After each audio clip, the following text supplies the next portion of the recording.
Information: a Department of Justice official is responding to reports of a mass resignation of Minnesota prosecutors over the handling of the fatal Minneapolis ICE shooting probe. The Assistant Attorney General for the Civil Rights Division said there hasn't been any resignations related to the incident and called the reports fake news. Earlier today, Deputy Attorney General Todd Blanche said that the Justice Department doesn't believe there is evidence to back a criminal investigation into the shooting. Coming up on 8 minutes past the hour, demonstrators continued overnight in the city of Minneapolis. They're out in force. The city and federal agents continue to square off in the streets. You see the video and all that smoke, tear gas there to disperse the crowds. This video showing federal agents charging a group of protesters and firing that tear gas. The reason why, because these protesters refused to clear out. They did not want to listen to the commands of those officers. Now, tensions, of course, have been flaring in Minneapolis now for days, following the death of Renee Good, who was killed by an ICE officer as she was trying to run over that ICE officer with her SUV. All of it caught on camera. Here's the head of Border Patrol talking about what he's seeing there on the ground. We're here in Minneapolis. Let me give you a statistic here, Martha. Well over 20 assaults on federal officers in 3 days here in Minnesota. In Louisiana, I counted one for that entire 30-day operation, so a vast contrast.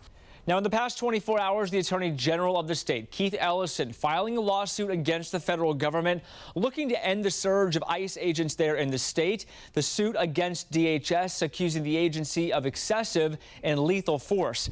A motion for a temporary restraining order will be filed later today ahead of the lawsuit. If it's granted by a judge, it could temporarily pause operations in Minnesota. The head of DHS, Kristi Noem, releasing a statement saying for years these corrupt activist politicians have refused to protect Minnesotans and now proposing illegal actions to keep their stranglehold and control in the continued stealing of the American citizens. That's from the head of DHS. We're tracking this for you this morning. Recently, Noem said more agents would be heading to the state there, bringing the number to well over 2,000. Updates right here at the live desk. Newly elected Seattle Mayor Katie Wilson, along with other city leaders, publicly condemning last week's fatal ICE-involved shooting in Minneapolis, while also urging local residents to sign up for ICE mobilization alerts. The National News Desk, Jeff Harris, joins us, and Wilson made her plea to residents in a nearly 3-minute video posted on X. What else are you learning? So shortly after the fatal ICE-involved shooting in Minneapolis last week, Wilson took to social media to direct Seattle residents to the Washington All ICE Mobilization Alerts, a system organized by the Washington Indivisible Network. Now, the alerts are part of a rapid response strategy designed to notify residents when ICE agents are spotted in their specific area.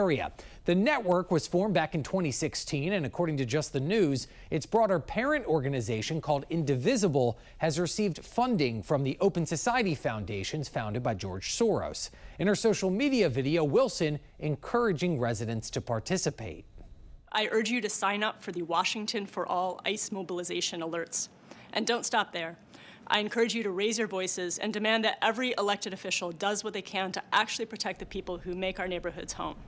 We did reach out to the Open Society Foundations, but have not yet gotten a response.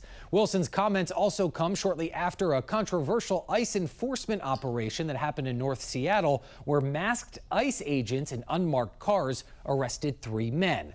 Aside from Wilson, Seattle's public safety chair also criticized ICE, saying ICE's approach puts the entire community at risk. Meanwhile, DHS reported last week assaults against ICE agents are up over 1,300%. I know that this is a hard figure to have precisely, but ballpark, how many murderers do you believe ICE has rounded up so far? You know, I have no idea. I can tell you that, you know, anywhere between 65 and 70% of everybody we're arresting is a criminal. I know there's been a lot of murders. I wish I had that number because the number's pretty high. But if you look at, we were, you know, deported about 650,000 formal deportations since President Trump's been in office, and you take 65–70% of that being criminals, that's a lot of bad people we deported. I'm asking because President Trump said yesterday that there are hundreds of thousands of murderers that ICE is going after? There's a lot of murders. I just don't have that number with me. That number seems to keep growing all the time. What do you think is a more realistic number of how many murderers I'm not saying the president isn't realistic. I don't have those numbers in front of me. There are hundreds of thousands of people on the loose who committed murders in the U.S.? I think we arrest a lot of murderers, and I don't have a number, and I'm not going to comment on President Comics. I don't have that data in front of me. Mr. Homan, with the defunding of sanctuary jurisdictions, could you say anything about what funds are going to be pulled back and which are not?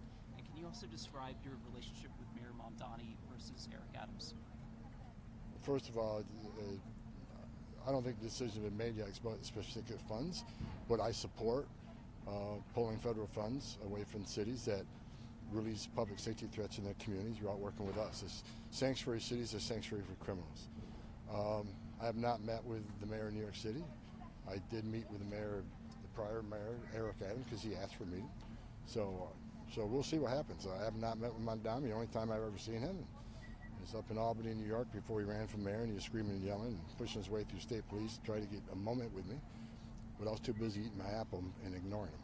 Mr. Homan, when it comes to Minneapolis, we're seeing images like yesterday of a woman who was stopped by federal agents. She was dragged out of her car. I know DHS always has a response to this as to why they're acting that way. There are Americans who see this and say this looks like Putin's Russia. What is your That's ridiculous. You know what? In Minneapolis, let's remember who set the stage here. First of all, the Biden administration let millions of people release millions of illegal aliens in this country in violation of the law. Many of them criminals because they weren't properly vetted. We're arresting thousands of them.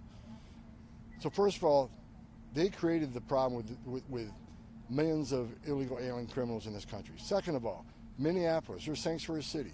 You know, if they'd let us in their damn jail and stop being a sanctuary city, we could arrest the bad guy in the safety and security of the jail. But because they normally release them, now we got to go in the community and find them. Then they're mad we're in the community.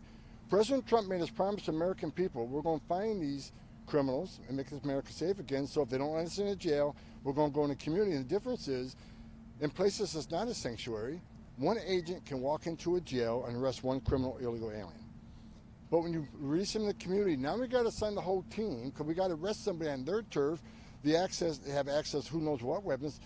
It makes it dangerous for the officer, makes it dangerous for the alien, and certainly makes it dangerous for the community. So if Minneapolis wants to help, like I saw Mayor Frey doing an interview this morning, let us in your damn jail. What's the downside of letting a federal law enforcement officer with the immigration authority talk to an illegal alien that you already locked up and put in a jail cell? It's ridiculous that they're pushing back on that.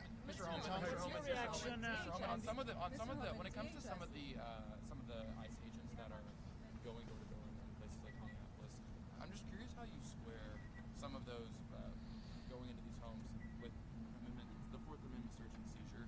How do you square those two things, and is there any potential violation of with some of these ICE agents' activities going into some? If any ICE agent, Border Patrol violates policy, they're allowed to be held accountable. But we got to remember that, you know, there's a lot of confusion out there, difference between reasonable suspicions and probable cause. If an officer gathers reasonable suspicion from a myriad of circumstances, a bunch of factors, they can temporarily detain and question somebody on an immigration interview. In order to arrest that person, you got to establish probable cause. I can't sit here and pull out case by case. I think the men and women of ICE and Border Patrol are doing a difficult job in a very unfriendly area where law enforcement response for emergency response is sporadic at best. Death threats are up over 8,000%. Actual assaults up 1,300%. I know because threats against me and my family have tripled in the last couple of weeks. They got a dangerous job to do. Again, let us in the jail to arrest a public safety threat. Because I said this 1,000 times, when you force us in the community to find the public safety threat, many times they're with others. Or we find others in the process of doing that. If we find them, they're in the country illegally, they're getting arrested too. So more officers in the street means more collateral arrests. We have promised American people we're going to force immigration on. Let me tell you why we have the most secure border in the history of this nation today. Part of it is because of what ICE is doing. We have shown the whole world there are consequences to enter this country illegally. We're not going to send a message, cross the border illegally, it's a crime, don't worry about it, get order removed, don't worry about it. Unless you committed another crime, no one's looking for you. If that's the message we send, you're never going to fix this problem. We send a strong message, and that's why we have the most secure border in the history of the nation. And President Trump, by doing that, is saving thousands of lives. We know that women and children ain't making that dangerous journey. We know that no one's drowning in the river today. We know fentanyl isn't coming across at the levels it came to Joe Biden. We certainly know no inspected terrorists aren't coming across like Joe Biden. We're doing the right thing. We're going to keep with it, and they can protest all they want. We're just going to double down and enforce the law. And I said for months, we're going to surge resources in sanctuary cities because that's where the problem is. We know they're releasing public safety threats. We're going to send the agents where we know the biggest problem is.